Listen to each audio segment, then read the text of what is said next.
विधानसभा में जिन मांगों पे चर्चा हो रही थी उसमें सबसे बड़ी मांग खेल और युवाओं पे थी। शिव की जनता की बदौलत इस बार की विधानसभा में सबसे कम उम्र का सदस्य के रूप में मुझे काम करने का मौका मिला है। युवाओं के दुख और दर्द को समझता हूं। मैं आपको बताना चाहूंगा कि राजस्थान जो भौगोलिक रूप से सबसे बड़ा स्टेट है, जहां की बेरोजगारी दर 27% है। आप देखें कि एक तरफ पूरे देश में बेरोजगारी की दर 8 से 9% है और हमारे पास 27% जो हमारे युवा है वो बेरोजगार है। मैंने प्रदेश की सरकार से निवेदन किया कि आप यूथ पॉलिसी लाएं। यूथ पॉलिसी इसलिए जरूरी है ताकि इस बजट में जिन 4 लाख नौकरियों की घोषणा हुई है उन नौकरियों को हम समय रहते हुए उन युवाओं तक इसका फायदा पहुंचा सके। यूथ पॉलिसी होगी तो हर एक चीज का एक टाइम पीरियड सेट हो पाएगा। छोटे छोटे जो स्टेट है, असम जैसे, उनके अंदर भी जब असम है, कर्नाटका है, जम्मू है, इन सब में भी अगर यूथ पॉलिसी है तो हम क्यों नहीं ला सकते। मैंने सरकार से निवेदन भी किया, आग्रह भी किया कि अगर आप कहें तो आने वाले 7 दिन में मैं यूथ पॉलिसी बना के आपके समक्ष प्रस्तुत कर सकता हूं। मेरा निवेदन कि आप यूथ पॉलिसी लाएं। यूथ पॉलिसी इसलिए जरूरी है क्योंकि आने वाले 5 साल बाद लगभग 2 से 3 करोड़ युवा हमारे बेरोजगारी के उस आलम में होंगे। हमने 4 लाख नौकरियों को कहा है, पर आप सोचो कि वो 3 से 4 करोड़ जो युवा बेरोजगार होंगे, आप उन्हें कैसे रोजगार देंगे। ये हमारे लिए एक बहुत बड़ा चिंता का विषय है। अभी चर्चा चल रही थी कि साहब जो भी युवा है वो नशे की ओर जा रहे हैं। हनुमानगढ़, गंगानगर या सीमांत के कई सारे जो जिले हैं वहां पे नशे का प्रभाव बहुत ज्यादा है। मैंने कहा कि साहब अगर वाकई नशा इतने बड़े स्तर पे पहुंच चुका है और वाकई अगर आपको युवाओं की चिंता है तो आप उन्हें रोजगार दें ताकि वो लोग अपना समय उस रोजगार के साथ में निकालें। नशे का समय ही नहीं मिल पाए तो कई सारी चीजें हैं जिन पे बात करने की ज्यादा जरूरत है, विशेषकर यूथ पॉलिसी पे। अगर समय रहते हम इस पे काम करते हैं तो प्रदेश के अंदर एक बहुत बड़ा बदलाव आ सकता है। साथ ही साथ आज खेलों पे बात चल रही थी। आज से 3 दिन बाद 26 जुलाई को पेरिस में ओलंपिक गेम होने वाले हैं। पूरे विश्व भर से 10,500 खिलाड़ी उसमें भाग लेंगे और भारत के मात्र 117 प्लेयर हैं। चलिए, भारत के तो 117 है ही, राजस्थान के सिर्फ 2 खिलाड़ी उस ओलंपिक में भाग लेंगे। हम खेलों की बात कर रहे हैं।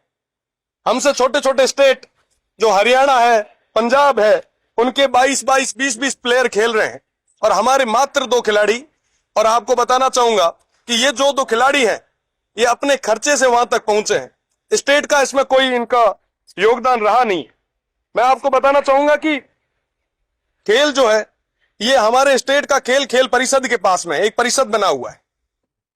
उस परिषद की स्थिति यह है कि हमारे पास किसी तरीके के कोई ट्रेनर नहीं है, खेल प्रशिक्षक नहीं है। कई बार कई सारे साथी इसके लिए मांग भी उठाते हैं, कई बार खिलाड़ियों ने धरने भी दिए, इस मांग को मजबूती से उठाया भी। तो उनकी मांग को देखते हुए मैंने मंत्री महोदय से निवेदन किया कि ये जो समस्या आ रही है, क्योंकि खेल परिषद के अंदर 41 गेम जो है वो रजिस्टर्ड है, 50 हमारे जिले हैं। अगर आप सोचें कि एक जिले के अंदर हमें 41 कोच देने हैं तो भी कुल मिला के 2050 के आसपास प्रशिक्षक हो जाते हैं। पर आप दुर्दशा देखिए हमारे प्रदेश की कि अभी तक 248 पद स्वीकृत है और उनमें से भी 142 पद खाली पड़े। आप सोचो कि साहब जब आपके पास द्रोणाचार्य ही नहीं होंगे तो आप अर्जुन कहां से तैयार करोगे। जरूरत है एक बदलाव की। तो वाकई अगर चाहते हैं बदलाव आए तो हम सबको कमर कस के आगे आना होगा। ये जो खिलाड़ी भाई हैं जो लंबे समय से आंदोलन कर रहे हैं, प्रदर्शन कर रहे हैं, अपनी मांगों को आगे तक रख रहे हैं, उनकी बात को सुना जाना चाहिए। साथ ही साथ मैं निवेदन करना चाहूंगा कि अभी बातें चल रही थी कि साहब पंचायत स्तर पे हम स्टेडियम तैयार करेंगे। अरे साहब, पंचायत स्टेडियम तो आप तैयार कर ही देंगे, पर जिले के स्टेडियम जो बने हुए हैं आप उनके हाल तो देख लें। क्या इंफ्रास्ट्रक्चर सही तरीके से है?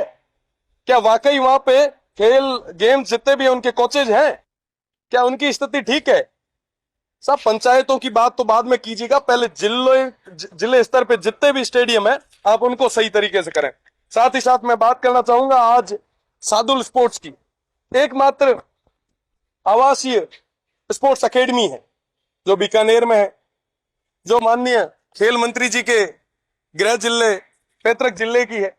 आज की स्थिति यह है कि वहां के तमाम जितने भी हमारे छोटे भाई जो खिलाड़ी हैं वो दर दर की ठोकरें खा रहे हैं, किसी तरीके की मूलभूत सुविधा उन्हें नहीं मिल रही। कुछ दिन पहले मुझे भी जाने का मौका मिला, जब वहां गया वहां की स्थितियां देखी तो लगा कि साहब एक पंखे के नीचे वो तमाम खिलाड़ी जो है वो जीवन यापन कर रहे हैं। इस 50 डिग्री टेम्परेचर में एक तरफ जब हम जहां हीट वेव की बात कर रहे हैं, दूसरी तरफ हमारे तमाम खिलाड़ी भाइयों को किसी तरीके की कोई फैसिलिटी नहीं मिल रही है।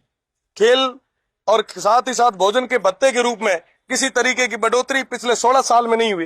ये तमाम चीजें मैंने आज प्रदेश की सरकार के सामने माननीय मंत्री जी के सामने रखी। साथ ही साथ सेव के अंदर भी हमारा जो स्टेडियम बना हुआ है वो बहुत ही गंभीर स्थिति में है।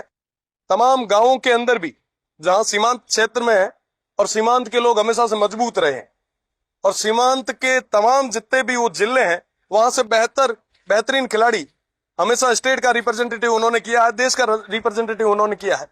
तो उन सभी को आगे बढ़ाने के लिए भी मैंने इनसे निवेदन किया। तो ये तमाम चीजें आज इस मांगों में रखा है। और साथ ही साथ मैं मीडिया बंधुओं के माध्यम से प्रदेश की सरकार से निवेदन करना चाहूंगा कि वर्तमान में बिजली संकट बहुत बड़े स्तर पे है। हर पंचायत की, हर तहसील की, हर जिले की स्थिति बिजली के मामले में बहुत विकट है। आप जल्द से जल्द इससे निजात दिलाएं। आम जनता बहुत परेशान है और आने वाले समय में बिजली पे जब भी चर्चा होगी प्रदेश की और विशेषकर मेरे बाड़मेर, जैसलमेर, बालोतरा की और साथ ही साथ मेरे उस देवतुल्य शिव की जनता की बात को मजबूती से रखा जाएगा। बहुत बहुत धन्यवाद।